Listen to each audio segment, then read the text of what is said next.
Welcome to another Buster 400, an old Volvo tractor. Gonna tackle some repair here.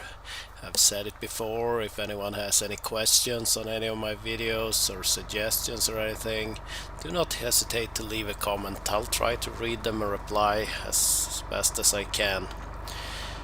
The machine is not used a whole lot during the winter, and it has a few small leaks, but here we're gonna tackle the front crankshaft seal. So it was brought over to the heated garage. It starts so nice, this one. Put some wood down to save the floor since it has the chains on it. Put some drip pans under it to catch any of the small oil leaks that's on the machine. My dad started doing some work because it has the mounts for the front loader on it that is in the way to remove the radiator that's required to access the crankshaft and change the seal. There is kind of a U-plate, big yellow thing here in the front that is also in the way for some of the bolts. You need to undo the front axle. With the front axle unbolted, it took some effort getting access. The front axle is kind of in the way for some of the bolts down there, but it wasn't too bad. So it took some time to get all of the bolt outs, and one of them was broken, so that needs to be replaced. We could put a bottle jack under the engine of the tractor and start pushing the front end up a little bit. We realized there are like two pins in this cradle on the front axle that connects to this plate. They should connect to the frame or center it on the frame, but the pins are too short. Technically you should maybe install longer pins. That caused some issues. We needed to push the front up a little higher to be able to get this mounting plate out. And once that made it out, I have missed all the video of removing the radiator itself, but I will cover reinstalling it, and we did some special things there to get it, make it a little easier. Well, I wouldn't say a lot easier, but.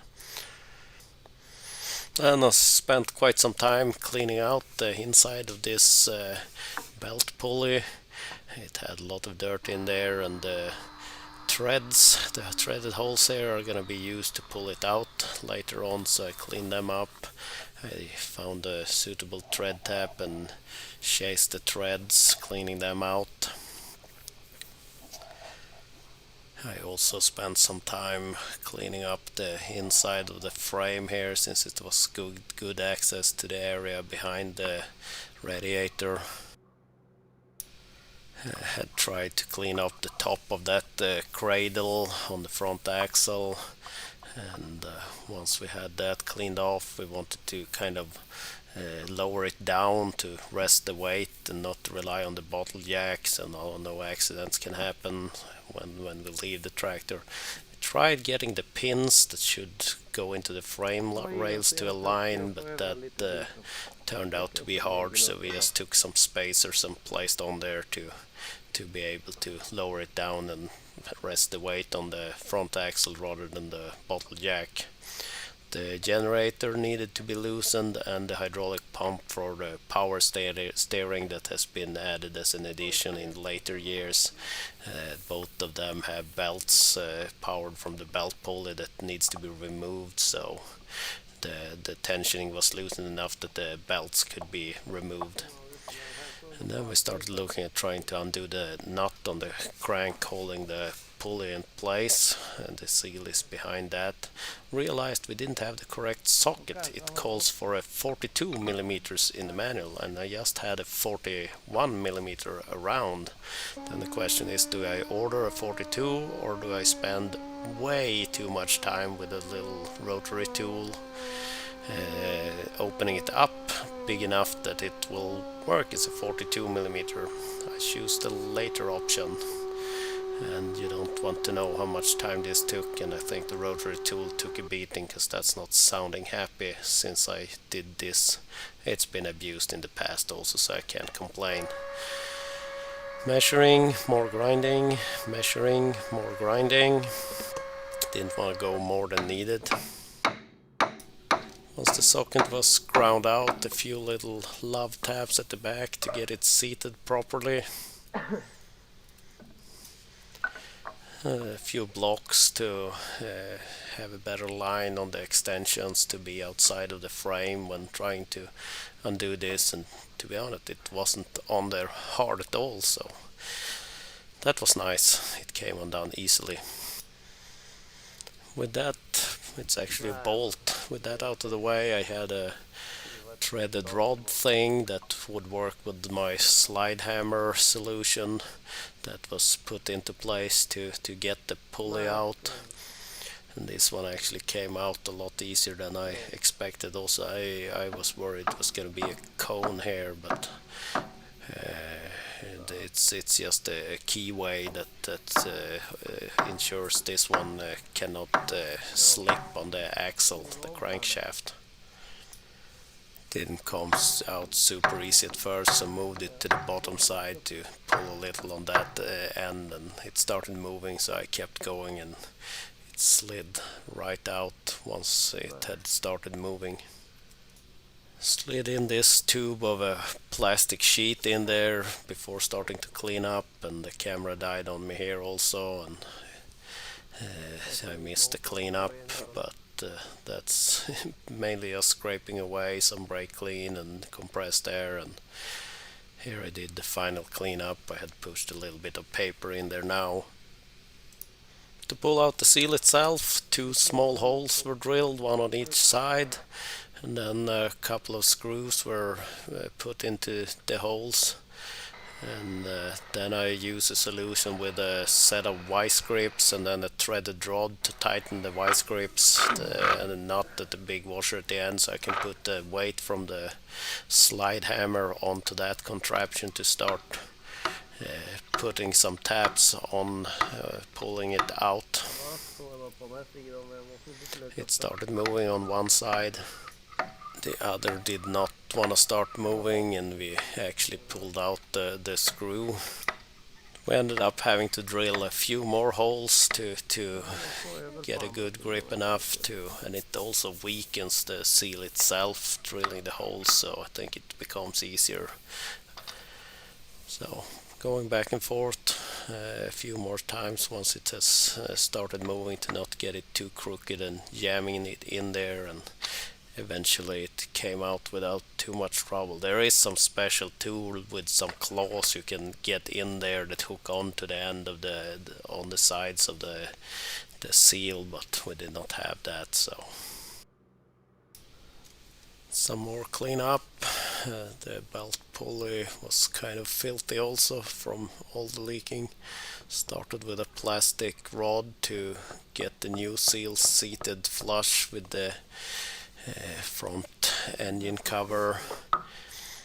Once it was seated flush there, it needed to go in a little bit deeper to sit in a good spot.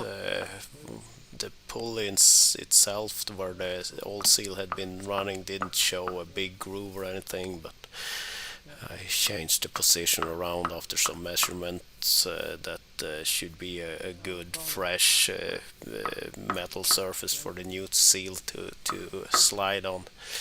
Had made a notch on that wooden rod to recess it a couple of millimeters. Did some measurements to ensure that it was seated squarely compared to the engine cover. Needed to do some minor adjustments, getting a few spots a little deeper in there.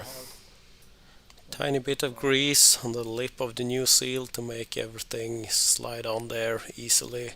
Lining up the keyway with the belt pulley and starting getting that in there. Needed a few taps to seat fully.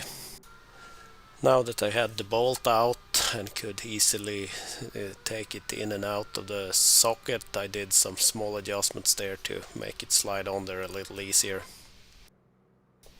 Tiny bit of medium strength Loctite can never hurt, and the bolt could go back into place.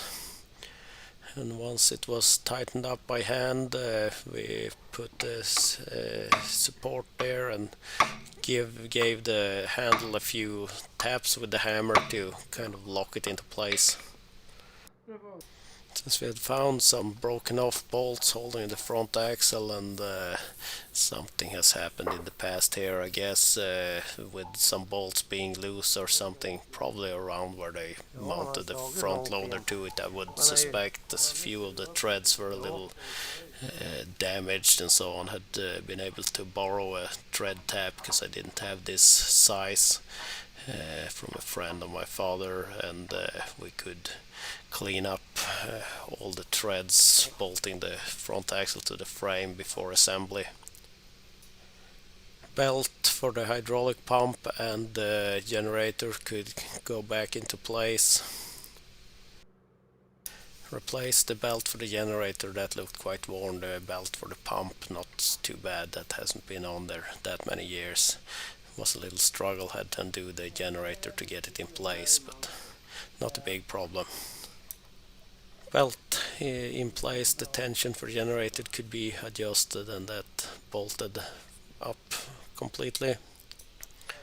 See, I have missed where we struggled a bit to get the plate back in place, and here I'm doing the modification with the radiator, because normally you would have to have that plate out of the way to be able to mount the radiator again. But here we are doing some slight modifications that I'm not gonna say it's easy, but it's at least possible to remove radiator and remount it with that bracket for the front loader in place. When we undid everything, we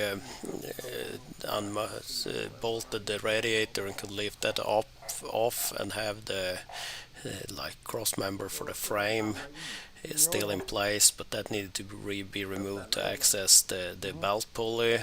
So now we're doing it a little bit differently and bolting the radiator back onto that frame thing, and we can put the cross member into place now with the radiator in place. Notice that we have the shroud around the fan already in place, because that has to be unbolted to kind of lift the radiator assembly out easily. It might be possible to kind of, but you need to lift it up to get it out of the cross member and so on, and this felt easier, so that's how we had taken it apart, removing that shroud and then the radiator after that. And then we could bolt the cross member into place, get the bolts started and then tightening them up. And then we started looking at adding the front cover. This one has bolts going from the outside in to a threaded part that we drilled away. Well, actually we used smaller bolts, but having the bolt come from the inside, and we almost made the mistake of not bolting the fan shroud back into place before we added the front cover. That would have been impossible to do afterwards. Fan shroud, it's just 4 bolts, 2 on each side. With that in place, we could also start looking at some of the radiator hoses. The upper one was really easy to get into place. The lower one, not so much. It's quite tight in there inside the frame, so that took a little bit of struggling, but got it in place eventually. The front grille was next, and here is the modification and a bit of a struggle, because it's originally 3 bolts on each side at the bottom here, and the forwardmost one, that one could be put into place even with the bracket for the front loader in place, even if it's a tight fit down there, but possible. And now for the 2 trickier bolts because you have to come in from underneath, reach up there, get that little, I think we used M6 bolts into place, and then get the nut in there on the outside. That's the only way to be able to secure this grill without undoing the front loader bracket. I'm not gonna say it's easy, but it's not impossible. And with the bolt in place, it's possible to get in there and add a washer with some fine pliers, and then holding a nut and spinning the bolt and getting the nut to grab. So it's an improvement and makes it possible, but I'm not gonna say it's easy. If you have big hands, I don't think you're gonna manage to do this. With grill in place, we could look at securing the brackets for the front loader. Some of the threads here also had seen better days, and since we had the thread tap around, it's the same size as the bolts holding the front axle in place. We cleaned up the threads before bolting things back together. And my dad started adding some coolant back into it because everything was bolted back up. I think we had a tiny bit of a leak down by, because it has a drain valve down there near the bottom hose that we needed to tighten up a tiny bit more.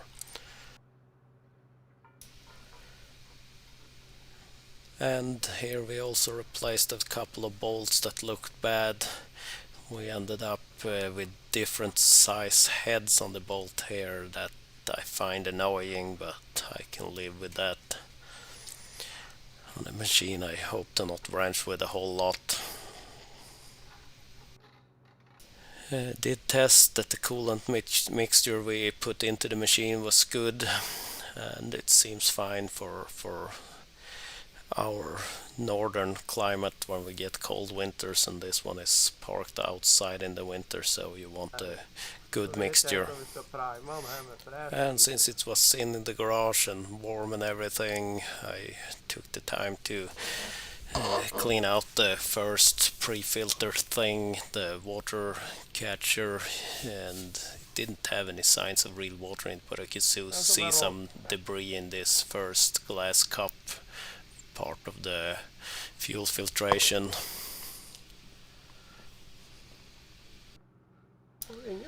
And the air filter also got a clean up. It has that oil style air filtration that can be cleaned up and reused. No need to replace a paper cartridge. And poured out the old oil. It's just engine oil in here, and it has been powering the sawmill for a bit, so it's been around some dust, and there was a bit of a sludge in there that needed to be cleaned out and new oil added. New oil was added up to the line, and then it was ready to reinstall.